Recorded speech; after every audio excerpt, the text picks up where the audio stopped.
కన్న తండ్రిపై ప్రేమ అతన్ని హంతకుడిగా మార్చింది.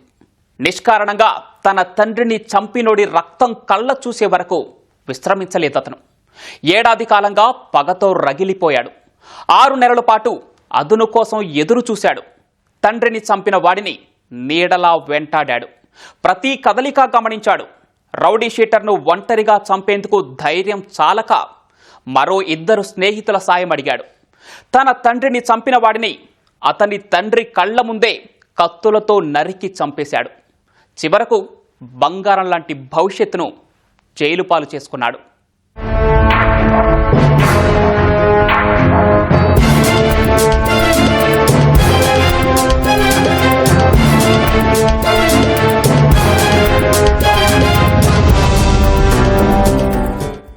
శ్రీ సత్యసాయి జిల్లా ధర్మవరంలో ఇటీవల పట్టపగలు ఓ వ్యక్తిని కిరాతకంగా నరికి చంపారు. బైక్పై కూర్చొని ఫోన్ మాట్లాడుతోన్న లోకేంద్రను కారుతో ఢీకొట్టి ఆ తర్వాత వేట కొడవళ్లతో నరికారు. ఈ దృశ్యాలు అక్కడున్న సీసీ కెమెరాల్లో రికార్డయ్యాయి. ఎంతో పగ ఉంటేగాని అంత కిరాతకంగా చంపబోరని ఆ దృశ్యాలు చూసిన ప్రతి ఒక్కరికి అర్థమై ఉంటుంది.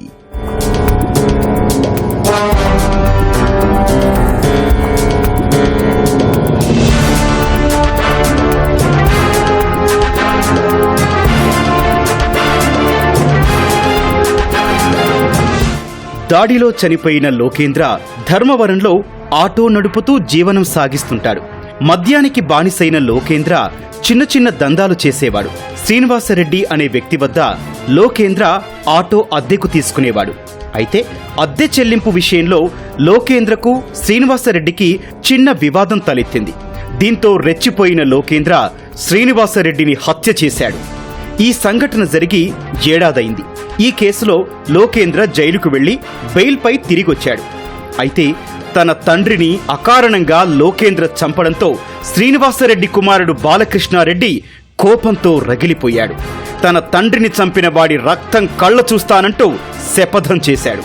లోకేంద్ర జైలు నుంచి బయటికొచ్చి తమ కళ్ల ముందే తిరుగుతుండటంతో బాలకృష్ణారెడ్డి అతనిపై మరింత పగ పెంచుకున్నాడు.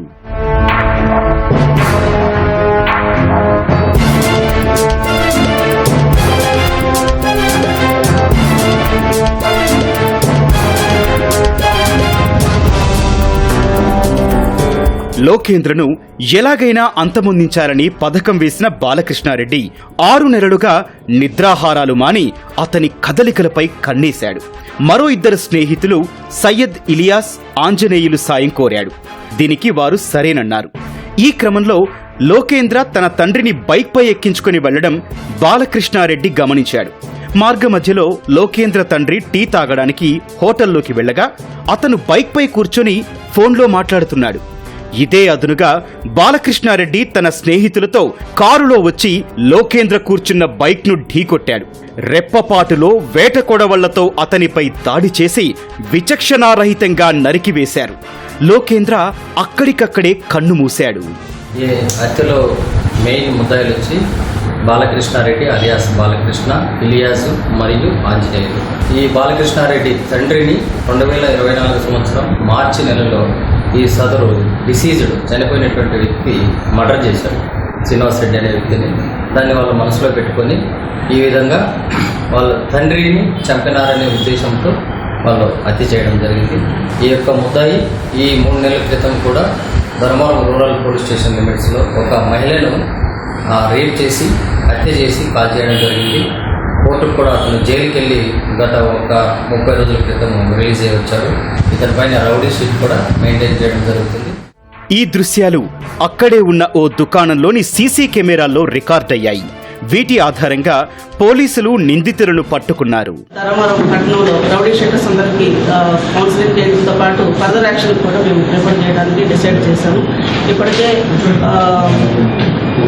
మనీ లెండర్స్ విషయంలో స్ట్రాంగ్ యాక్షన్ తీసుకోవడం జరిగింది. అలాంటిది ఉంటే ఖచ్చితంగా 900 112 సమాచారం ఇవ్వాల్సింది కోరుతున్నాం.